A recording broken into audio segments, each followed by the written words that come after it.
নিজ উদ্যোগে কলা গাছ, বিন্যার থোপ, ঢোল কলমি ও ঘাস লাগিয়ে বন্যা ও তিস্তার ভাঙন ঠেকিয়ে দৃষ্টান্ত স্থাপন করেছেন গাইবান্ধার ভাটি কাপাসিয়াচরের নারী পুরুষ। গাইবান্ধার প্রতিনিধি সিদ্দিক আলম দয়ালের তথ্য ছবিতে ডেস্ক রিপোর্ট। গাইবান্ধার সুন্দরগঞ্জ উপজেলার তিস্তা নদী বেষ্টিত বাদামের চর, রাজামিয়ার চর, কাজিয়ার চর সহ চর রয়েছে অন্তত ৩০টি। জন্মের পর থেকেই বন্যা, ভাঙন আর নদীর সাথে যুদ্ধ করে পেরেশান চরাঞ্চলের মানুষ। নদীর গতির সাথে চরবাসীর গতিরও হয় পরিবর্তন। এবছরের প্রথম দিকে বন্যায় ভাটি বুড়াইল চরের ১৩০টি ঘর ভাঙনের কবলে পড়ে নদীগর্ভে বিলীন হয়। ভাঙনের হাত থেকে রক্ষা পেতে কাপাসিয়া ইউনিয়নের নারী পুরুষ মিলিত হয়ে গঠন করে ১৭ সদস্যের টেকসই বন্যা প্রতিরোধ কমিটি, কমিউনিটি রেজিলেন্স অ্যাকশন বা ক্রাক দল। ক্রাক দল প্রথমে নদী ভাঙন পয়েন্ট চিহ্নিত করে।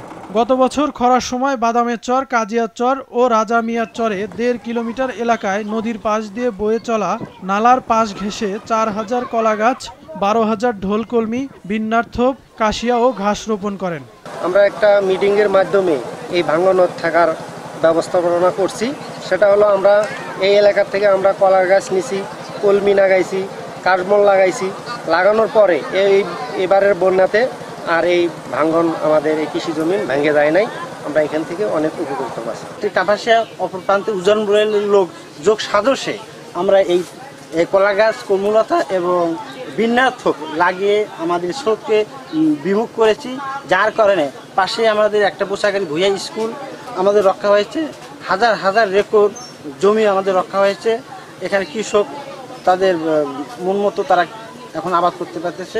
১.৫ কিলোমিটার রাস্তা আমরা নারীরাই এবং সবাই মিলে ঘাড়ে করে কলার গাছ নিয়ে যায়। এবার আমরা নদী শোষণের কাজটা করেছি, কিন্তু এবার একটু নদী ভাঙন থেকে আমরা রক্ষা পাচ্ছি। এক বছরে এগুলো বড় হয়ে ডালপালা ও শাখা প্রশাখা প্রসারিত হয়ে মাটি আঁকড়ে ধরে। ফলে এবছর বন্যা হলেও ভাঙনের হাত থেকে রক্ষা পায় ৩ চরের ১২,০০০ মানুষ ও ১,০০০ বিঘা ফসলি জমি। নারী ও পুরুষ মিলিত হয়ে আমরা এই উদ্যোগে আমাদের নিজের চেষ্টায় এই কাজটা আমরা করছি এবং আমরা সফলও হয়েছি। যার কারণে এবার আমাদের বন্যা এসে আমাদের কোনো সীমিত ক্ষতি করছে, ততটা আগের মতো ক্ষতি করতে পারে নাই। চরবাসীরা দুর্যোগ মোকাবেলায় নিজেরাই স্বাবলম্বী হবে, এমনটাই প্রত্যাশা তাদের। মাছরাঙ্গা নিউজ ডেস্ক।